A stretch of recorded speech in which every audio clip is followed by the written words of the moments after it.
Assalamualaikum warahmatullahi wabarakatuh. Salam sejahtera bagi kita semua.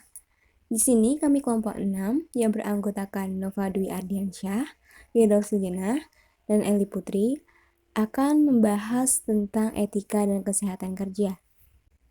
Lalu, topik apa sajakah yang akan kita bahas? Yang pertama adalah pengertian etika dan hukum kesehatan. Yang kedua, pengertian dan hakikat kesehatan kerja. Yang ketiga, ruang lingkup kesehatan kerja.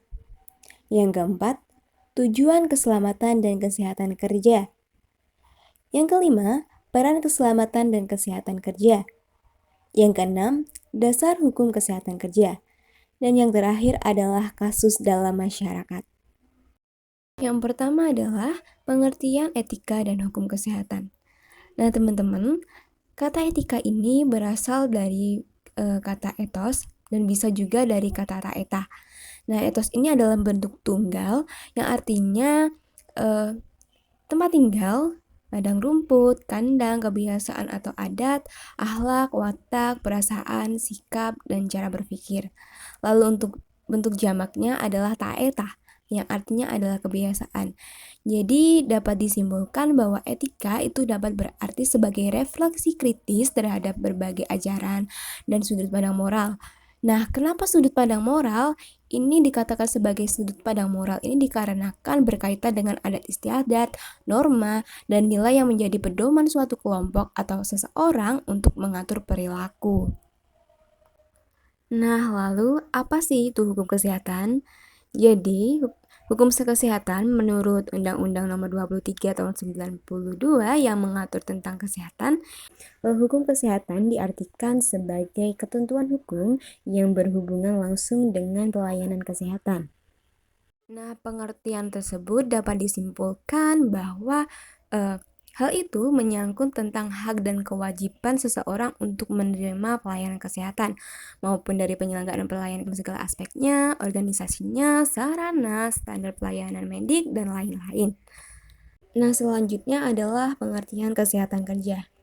Nah, teman-teman, menurut Nota Atmojo, kesehatan kerja ini diartikan sebagai aplikasi kesehatan masyarakat di suatu daerah atau lokasi ya, dan yang menjadi objeknya itu masyarakat atau pekerja di sekitarnya. Dan yang selanjutnya adalah hakikat kesehatan kerja. Menurut Warman ini, hakikat kesehatan kerja itu mencakup dua hal. Yang pertama adalah sebagai alat untuk mencapai derajat kesehatan setinggi-tingginya. Lalu yang kedua adalah sebagai alat untuk meningkatkan produksi, berlandaskan produktivitas dan efisiensi. Kemudian yaitu ruang lingkup kesehatan kerja. Ruang lingkup atau fungsi pokok pelayanan kesehatan kerja yang komprehensif meliputi 6 area promotif dan preventif ditambah 1 area kuratif dan rehabilitatif menurut Kurnia Wijaya tahun 2007. Yang pertama, menempatkan pekerja sesuai kemampuannya dan status kesehatannya merupakan upaya preventif. Kesesuaian yang dimaksud adalah kesamaan antara status kesehatan, kapasitas dan kapabilitas pekerja, baik secara fisik, mental, dan sosial. Yang kedua yaitu promosi kesehatan di tempat kerja atau PKDTK dengan tujuan meningkatkan derajat kesehatan, kapasitas kerja, serta pencegahan penyakit. Merupakan upaya promotif dan preventif. PKDTK merupakan ilmu dan seni yang membantu pekerja dan strategi mengubah perilaku pekerja untuk mencapai tingkat kesehatan yang optimal. Yang ketiga yaitu pembaruan lingkungan kerja. Merupakan upaya preventif. Perbaikan dilakukan dengan cara mencegah berbagai faktor risiko kontaminan fisik yang meliputi panas, bising, getaran, dan radiasi. Kontaminasi kimia yang meliputi merkuri, timah hitam, benzena, kloroform, organofosfat, dan parakuat, serta kontaminan biologi yang meliputi virus HIV atau AIDS, leptospirosis, dan hepatitis B. Yang keempat yaitu perbaikan pekerjaan, merupakan upaya preventif. Perbaikan dilakukan dengan menyamakan antara tuntunan tugas dan kemampuan fisik dan mental pekerja, serta mencegah faktor risiko ergonomi yang bersumber dari pekerjaan tersebut. Yang kelima yaitu pengembangan pengorganisasian, pekerjaan, dan budaya kerja. Merupakan upaya preventif, pengembangan dilakukan dengan memperbaiki kondisi faktor risiko stres psikososial yang sumbernya dari pengorganisasian pekerjaan dan budaya kerja. Yang keenam yaitu surveillance kesehatan pekerja. Merupakan upaya preventif.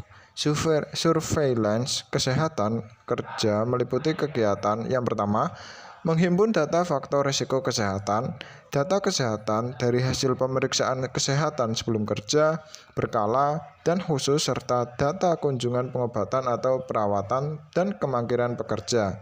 Yang kedua yaitu menganalisis dan menginterpretasikan data berdasarkan kaidah epidemiologi untuk melihat frekuensi, distribusi, dan tren perkembangan faktor risiko dan gangguan kesehatan, menilai hubungan faktor risiko dan gangguan kesehatan pekerja. Yang ketiga yaitu komunikasi data dan hasil analisis yang akan digunakan dalam rencana perbaikan. Berikutnya yaitu tujuan keselamatan dan kesehatan kerja atau K3. Menurut Mangkunegara dalam Kusumasmoro tahun 2016 menyatakan bahwa K3 memiliki beberapa tujuan yaitu sebagai berikut. Yang pertama, supaya setiap pekerja mendapat jaminan keselamatan dan kesehatan kerja baik secara fisik, sosial maupun psikologis. Tujuan yang kedua yaitu supaya setiap perlengkapan yang ada dan peralatan kerja digunakan sebagaimana mestinya. Tujuan yang ketiga yaitu supaya terdapat jaminan atas pemeliharaan dan peningkatan kesehatan gizi pegawai. Tujuan yang keempat yaitu supaya meningkatkan semangat, keserasian kerja, dan partisipasi kerja. Tujuan yang kelima yaitu untuk menghindari dari gangguan kesehatan yang disebabkan oleh lingkungan atau kondisi kerja.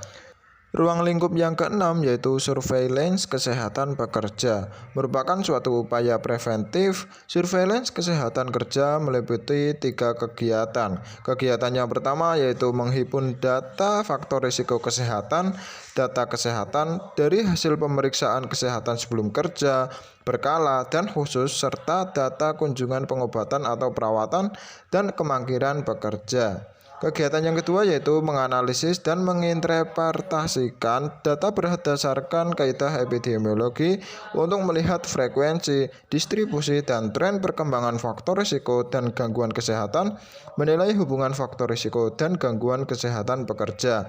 Kegiatan yang ketiga yaitu komunikasi data dan hasil analisis yang akan digunakan dalam rencana perbaikan.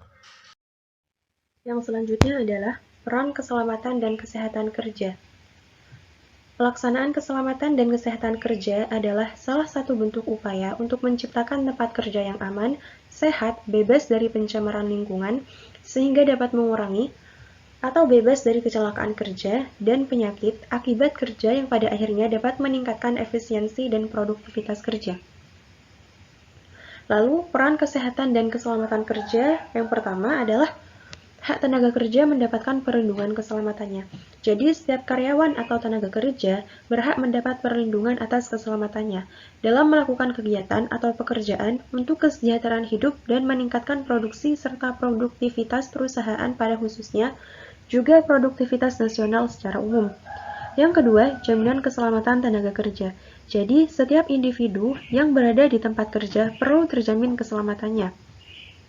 Yang ketiga, alat dipergunakan semestinya dengan aman. Jadi, setiap sumber produk atau alat-alat perlu dipakai dan dipergunakan secara aman, efisien, serta tepat guna. Dan yang terakhir, meminimalisir kecelakaan dan mengurangi anggaran. Yang selanjutnya adalah dasar hukum kesehatan kerja. Dasar hukum pertama yaitu Undang-Undang Nomor 13 Tahun 2003 tentang Ketenagakerjaan yang tercantum dalam pasal 86 dan pasal 87. Yang kedua, Undang-Undang Nomor 14 Tahun 1969 tentang ketentuan-ketentuan pokok mengenai tenaga kerja yang tercantum dalam pasal 9 dan pasal 10. Yang ketiga, Undang-Undang Nomor 23 Tahun 1992 tentang kesehatan yang tercantum dalam pasal 23. Yang keempat, Undang-Undang Nomor 1 Tahun 1970 tentang keselamatan kerja yang tercantum dalam pasal 3 dan pasal 8. Yang kelima, Peraturan Menteri Perburuhan Republik Indonesia Nomor 7 Tahun 1964 tentang syarat-syarat kesehatan, kebersihan, serta penerangan di tempat kerja. Yang keenam, Peraturan Menteri Ketenagakerjaan Republik Indonesia Nomor 2 Tahun 1980 tentang pemeriksaan kesehatan tenaga kerja dalam penyelenggaraan keselamatan kerja. Yang ketujuh, Peraturan Menteri Ketenagakerjaan Republik Indonesia Nomor 1 Tahun 1981 tentang kewajiban melapor penyakit akibat kerja. Yang kedelapan, Peraturan Menteri Ketenagakerjaan Republik Indonesia Nomor 3 Tahun 1983 tentang pelayanan kesehatan kerja. Yang selanjutnya, Keputusan Menteri Tenaga Kerja Nomor 333 Tahun 1989 tentang diagnosa dan pelaporan penyakit akibat kerja. Yang selanjutnya, Surat Edaran Menteri Tenaga Kerja Nomor 1 Tahun 1979 tentang pengadaan kantin dan ruang makan.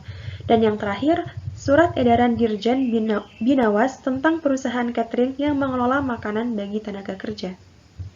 Yang selanjutnya adalah contoh kasus. UD Barokah merupakan industri rumah tangga yang memproduksi kerupuk seperti kerupuk ramba dan kerupuk mawar. UD Barokah sudah memproduksi aneka kerupuk selama bertahun-tahun. Berdasarkan pengamatan langsung ke lapangan, dapat diketahui bahwa UD Barokah belum menerapkan manajemen K3 dengan baik. Adapun tahapan proses pembuatan kerupuk yaitu, yang pertama, proses membubur. Jadi, pada tahapan ini ditemukan hazard yaitu lantai licin karena adanya tepung terigu atau adonan yang berceceran sehingga menyebabkan pekerja jatuh terpeleset. Proses yang kedua yaitu proses molen.